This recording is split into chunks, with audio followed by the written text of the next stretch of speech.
students, class 12 CBSE, Unit 3 Current Electricity important 2 mark, 3 mark and 5 marks. So, இன்னைக்கு பார்க்கலாம்.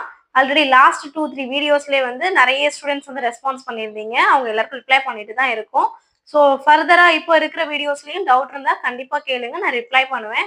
Numericals ஏதாவது solve பண்ணணும், பிஒய்க்யூஸ் ஏதாவது வேணும் அப்படிங்கிற பட்சத்தில் அதையும் ரெக்வஸ்ட் பண்ணுங்க, நான் கண்டிப்பாக உங்களுக்கு வீடியோவாக ஃப்ரேம் பண்ணி போடுறேன் எக்ஸாம்பிளில். So can we start with 2 mark questions? Okay.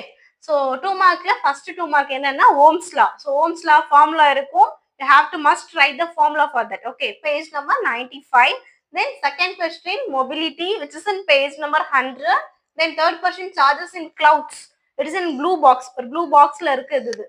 Charges in clouds வந்து blue boxல இருக்கு.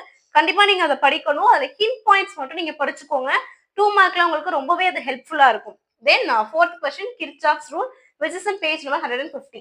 Solid 2 marks மட்டும் தான் நம்ம வந்து ஃப்ரேம் பண்ணிருக்கோம். இதுதான் 2 மார்க்ல கவர் ஆகிற டாபிக்ஸ் அப்படின்னு நம்ம ஃப்ரேம் பண்ணிருக்கோம். ஓகேவா? இது வரைக்குமே நீங்க 2 மார்க்ல எது வரணும் அப்படிங்கிற கன்ஃபியூஷன்ஸ்ல இருந்துட்டு இருந்தீங்கன்னா இதை ப்ரிப்பேர் பண்ணிக்கோங்க, ரொம்பவே உங்களுக்கு ஹெல்ப்ஃபுல்லா இருக்கும். Next we move on to 3 mark questions.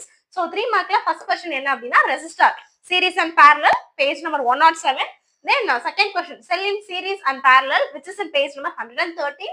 Then third question potentiometer, which is in page number 122. So that's all about the 3 mark questions which is in this your chapter 3 current electricity. 3 mark questions சொல்லியாச்சு. So நம்ம போடுற வீடியோஸ்ல எல்லாமே வந்து book இன்ல இருக்கிற theory part questions மட்டும் தான் இப்போதைக்கு கவர் பண்றோம். பிஏக்யூஸ் வேணும் அப்படின்னா சொல்லுங்க, கண்டிப்பா அதையும் நம்ம ஃப்ரேம் பண்ணுவோம். பட் ஆனா இப்போ லாஸ்ட் மினிட்ல நீங்க ஒரு ரீகேப் பண்ணணும் அப்படின்னா உங்களுக்கு ஈஸியா இருக்கிறது இந்த ஒரு விஷயங்கள் மட்டும்தான். ஸோ அதனாலதான் புக் இன்ல இருக்கிற டாபிக்ஸ் கவர் ஆகுற மாதிரி கொடுத்துட்டு இருக்கோம். டவுட்னா கண்டிப்பா கேளுங்க. Next we move on to 5 mark questions. Okay. First 5 mark என்னன்னா temperature dependence of resistivity, which is in page number 103. Second question Wheatstone bridge, which is in page number 118.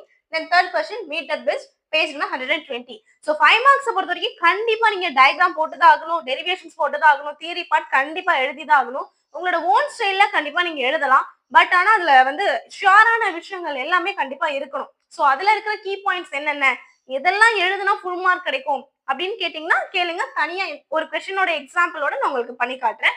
So இதுல ஏதாவது டவுட்ஸ் இருந்துச்சுன்னா கண்டிப்பா எனக்கு சொல்லுங்க ஸ்டூடெண்ட்ஸ். நல்லா பண்ணீங்க, நிறைய மார்க் வாங்கலாம். எக்ஸாம் ரொம்ப நியரா இருக்கு, பேனிக் ஆகாதீங்க.